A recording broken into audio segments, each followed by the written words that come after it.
Morning, everyone. For those of you that haven't met me, my name's Luca. I work at CFP Group. We're a commercial finance brokerage based in Yorkshire. So who we are, we're a full service, whole of market commercial finance brokerage. And what that means is we cover all aspects. So business finance, cash flow, property and asset finance. One of our big points is we've chosen to be regulated by the FCA. This isn't, you don't have to do this. We chose to do that to give sort of additional security to clients and introducers. And then we're also part of the NACFB as well, which is the National Association of Commercial Finance Brokers. A bit about myself. So I joined CFP in January 22. And since then, I spent most of my time in case administrator, case manager roles. Again, a bit unique to my situation. Most people specify onto either business, property or asset. I've done all of them. And in that time, I did just about 16 million worth of debt over God knows how many deals. And then the point I'm trying to make is I've dealt with, most situations now, whether that's poor credit or, strong deals, all sorts of situations. And then in October of 24, I've transitioned to broker. So using sort of my knowledge that I've gained over the last 3 years, it's time for me to take it out to SMEs and hopefully provide some support. How we work. At CFP, and myself included, we solely rely on introducer relationships, referrals from previous clients and repeat business. There's no point where we're sort of picking up the phone and doing hard selling. So we really prioritize the client rather than transaction. So when we say chasing something, we're not chasing the singular deal. We want the long-term client. This allows us to better understand them and be better placed to help them, assist them. So yeah, it's all relationship led. We really care about the long-term relationship, not just the singular deal. So I don't want to go over every single type of product we have. These are just some of the headline ones. So on the property side of things, ground up development, you've got your buy to let investment properties, commercial investment, and then bridging loans. Business finance, your standard cash flow loans, business loans, invoice finance, VAT loans, so any HMRC liability specific loan. We can look at business acquisition finance as well, and then commercial mortgages, which we're seeing a lot of at the minute. Asset finance, that's pretty self-explanatory. It's just how you choose to structure that, whether you want to lease it or put it on hire purchase. So some case studies then, so you can get a flavour of how we're able to assist businesses. So a few months ago, I was contacted by a company that imported timber, processed the goods, and then had contracts with the likes of B&Q to sell it on. They had massive growth ambitions. The issue was 6 months previous to this business being set up, there was a huge liquidation, which was his previous business importing Russian timber. Now, we all know about the Russian sanctions. He held about £8 million of stock, which overnight went worthless. So ultimately, that business went kaput. And there was about 10 million owed to creditors. So on the face of it, you'd think there's probably not a lot we're going to be able to do there. But we took the time to sort of understand the situation, and ultimately his business model was sound. It wasn't his fault whatsoever. So we knew where to place it into the market to get some deals done. So part of the growth plans was a new state-of-the-art machine line for processing the raw goods. So we financed this through 4 separate asset finance deals, all on sort of 4-year terms. with minimum deposit, as he didn't have a lot of cash in the bank. He had an existing invoice finance facility as well. Now, this was very much for his situation, but we knew we could get him a stronger facility. The new facility we got him on will probably save him around 60,000 per year in finance costs, which is quite a lot. And then obviously this was quite a complex case, so it wasn't happening overnight. He had a VAT bill that was due sort of whilst we were going on the process. So we actually funded the VAT bill through a VAT loan, which alleviated a lot of that cash pressure before we were able to get the facilities in place. So that really helped him out until it got sorted. And then the final part was there's the Northern Powerhouse Investment Fund, which is a really, really, really good fund. If we're talking about support from the government, there isn't a lot, but there are specific funds that are out there to support businesses. A big stipulation is new staff. They want to see that the monies are being used to support the local area. And part of his plans was to bring in 8 to 10 staff within the next 6 months, one to work on this machine line, and currently it's just him running it. So we were actually able to secure him $250,000 through the MPIF fund. So when you look at a full package of what we've secured for him, the next 12 months he should skyrocket in terms of turnover and just general growth as a business. So yeah. Next one. I've got another two clients of mine. They're a husband and wife, both directors of the same business.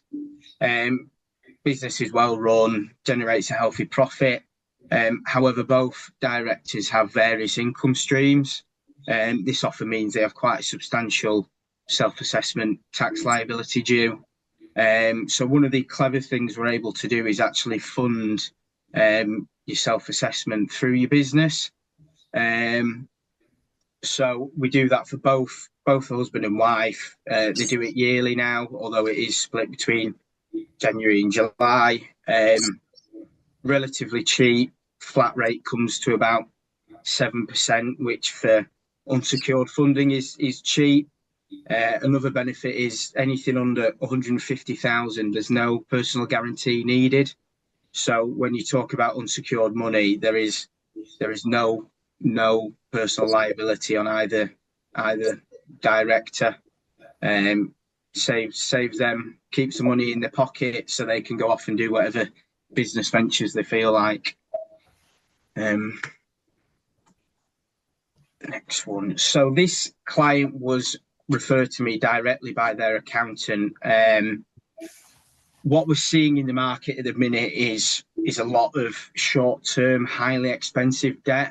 And a lot of these clients will take 1 or 2 facilities, and all of a sudden they've got these highly expensive monthly repayments that they can't afford. So before you know it, they start getting a facility to service the existing facilities, which is just a very slippery slope, unfortunately. So we did a full review of the business, and we noticed that there was a lot of equity in properties owned within the business. So we were able to secure a revolving credit facility against a lot of these assets within the business for £750,000. When you look at the cost compared to the current short-term debt, they're due to save about 150,000 per year in finance costs, which at the minute, with how tight things are, is the difference between a business going under or not. So it just shows it's always worth letting us have a look and seeing if we are able to support. So why use CFP? In 2024 alone, brokers facilitated £38 billion of lending to SMEs. Now that's a very substantial amount, and it just shows. I think it shows how much support SMEs need as well. That there is the appetite for that sort of figure to be going out to businesses. almost 60% of all SME lending came from specialist or challenger banks, not high street banks. And the reason, brokers play such a big part in this is because a lot of them don't do direct business like the high street banks.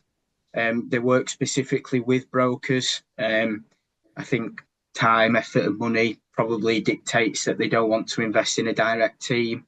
But we give businesses access to money that they otherwise wouldn't have. And then, as I was mentioning, with the rise of living wage and national insurance hikes, cash flows just becoming tighter and tighter for businesses. Especially if you're looking at 5+ staff. It's a big cost that they now have to account for. So that's where we can come in. We can provide that support, shown through the case studies. There's products that we have that can alleviate some of this pressure. So we can support not only your business, but also those you are collaborating with. So by that, I mean, it's our whole proposition is value added for your clients. If you refer someone over to us, not only have you got the peace of mind that we'll look after them, but if we are able to create some growth for them through a product or alleviate some of that pressure and puts them in a stronger position, it probably leads to more business for both parties. If it's the difference between 5 new staff members, Hannah in HR, I don't know much about HR, but that might lead to a new policy being implemented, which, again, it's benefits everyone. And then the big part is it's also income earning for you. We pay a percentage based fee on total income earned, so it's it's a nice little bonus as well. So value added for client, and then value added in terms of income earned as well. That's it, guys. Any questions? Luca, it's working in business turnaround.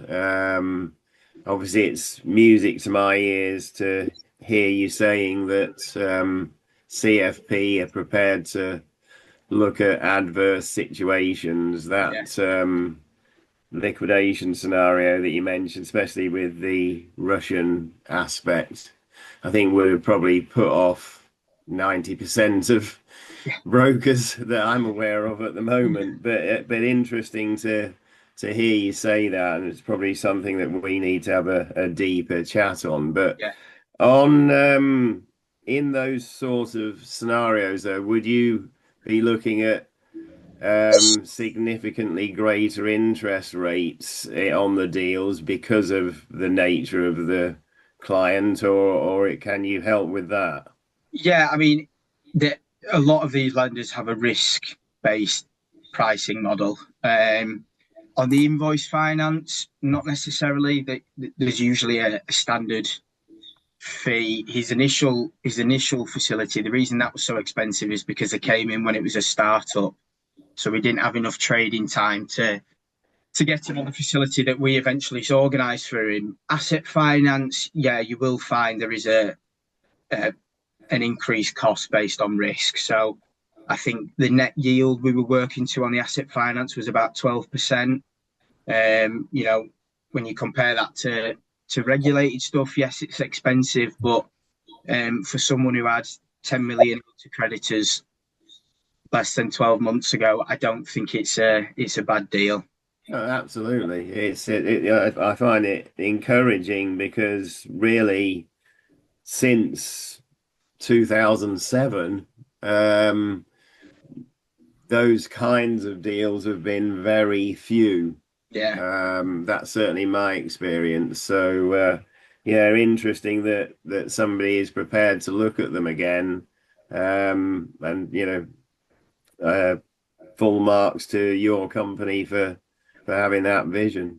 Yeah, I mean, our lender panel's over 250 lenders now. So in terms of situations that you come across, we probably have it covered.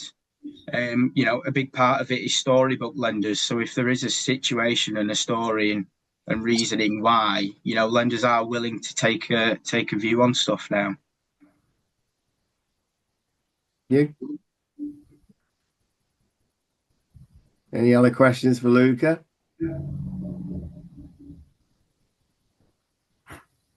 Good summary, Luca.